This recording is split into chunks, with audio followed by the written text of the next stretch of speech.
Ever try sending money like internationally and you're like, why is this taking so long? It's 2000 and whatever. Yeah. Why does it cost an arm and a leg? You're not alone.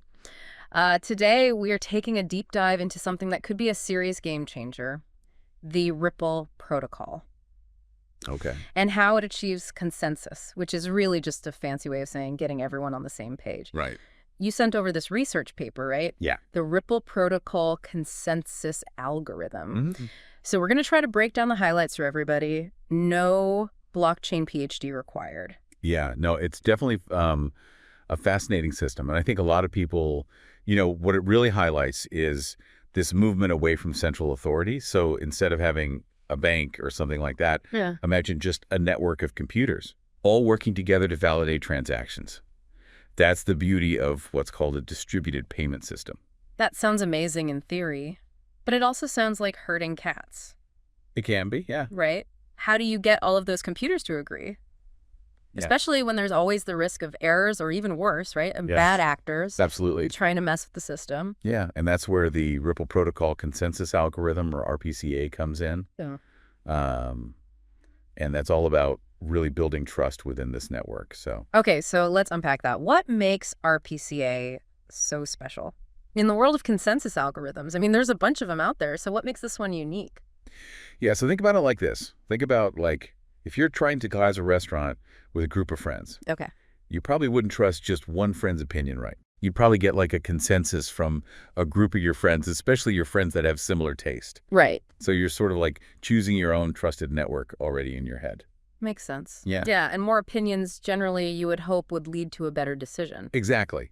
So RPCA kind of takes a similar approach. So instead of needing every single computer on the network to agree on something, each participant, or what we call a server, maintains something called a unique node list, or a UNL.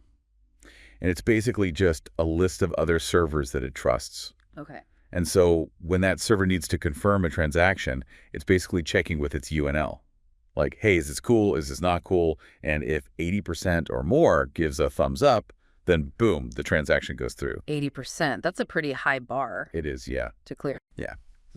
But that's kind of the beauty of it. So that high threshold makes it incredibly difficult for any single server, Okay. even a malicious one, Got it. to influence the outcome. Yeah. It's kind of like trying to rig an election where you need a supermajority Oh, yeah. to win. You know what I mean? So So it's designed to kind of weed out any of those potential problems right from the get-go. exactly, yeah. Okay. What about errors, though? Networks aren't perfect. Yeah. Sometimes, right? Connections get dropped. Yeah. How does RPCA handle those oops moments? Yeah, so that's where it gets, I think, even more impressive. Mm-hmm.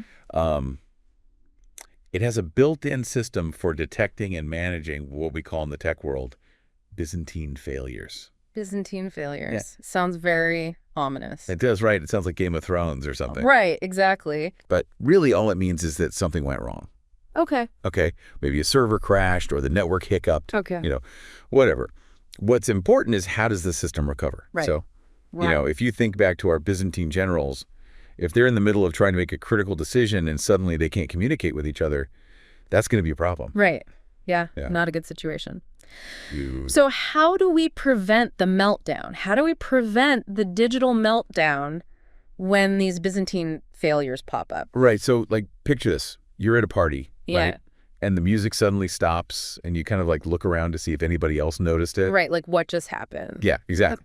That's kind of what happens with RPCA. So it's got this network split detection. Okay. So if a server suddenly stops hearing from part of its UNL, Yeah. it gets suspicious. Yeah. It's wait a minute, why is it so quiet over there? Right. It could just be a temporary blip.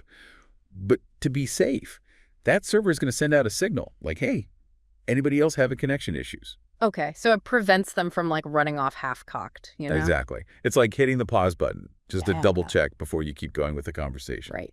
So besides these communication breakdowns, RPCA also has this clever multi-round voting system. Okay, so it's not just one and done. No. They vote, and tell me more about that. Yeah. So instead of just one round of checking with their UNL servers, actually go through several rounds of voting, and each round has a higher agreement threshold than the last. Okay.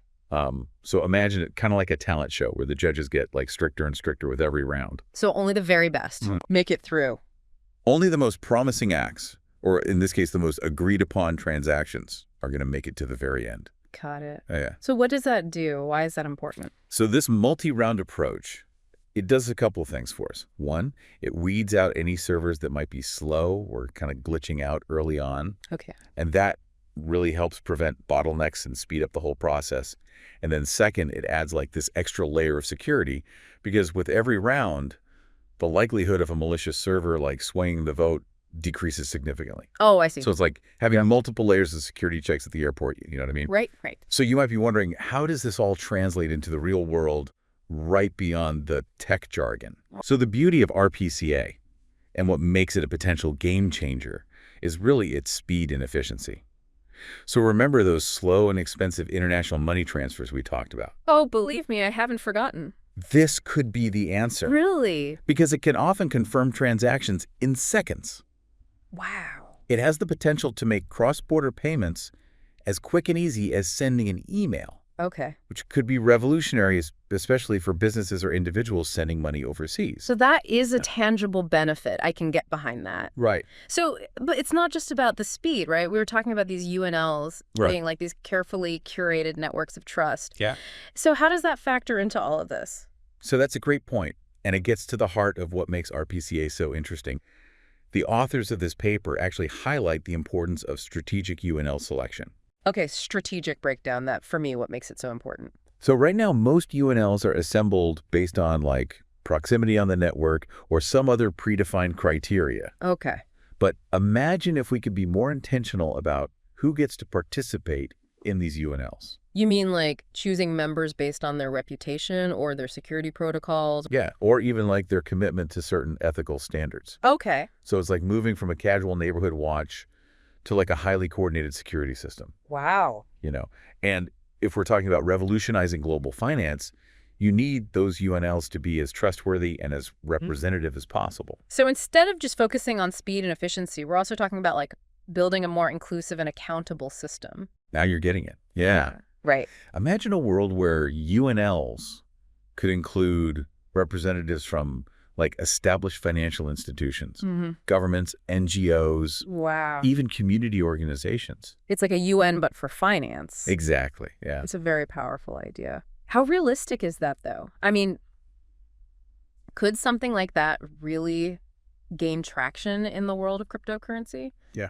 Because it can be a little bit of a free-for-all. Yeah, well, that's the million-dollar question. And it's something that like researchers and developers are actively exploring right now. And the beauty of these decentralized systems is that they're constantly evolving. So Right. who knows, maybe the future of finance isn't just about this cutting-edge tech, but it's also about building trust and collaboration. It's a totally different way to look at it. Yeah, and we've gone from, like you said, tackling slow international payments to like potentially reshaping the entire financial landscape. Yeah. It's amazing how a deep dive into a research paper can do that. It really opens your mind to like the possibilities. It really does. Well, my brain is definitely buzzing. I have to say, we covered a lot of ground today, from like the real nitty-gritty of RPCA to like its potential impact on the future of finance. Any final thoughts before we wrap up our deep dive? I think just the next time you hear about cryptocurrency, just remember it's not just about digital coins or, the volatile markets. It's really about exploring these new ways to manage and move value. And that's a conversation worth having. Yeah, 100%. Well, I want to say thank you to you for breaking this down. I mean, I feel much smarter Than I did an hour ago. And to you, our listeners, thank you for going on this deep dive with us. We hope you found it as fascinating as we did. Don't forget to check out the show notes for links to the research paper and other resources. And if this sparked your curiosity, hit that subscribe button and notification bell so you don't miss out on our next deep dive. Until then, keep exploring,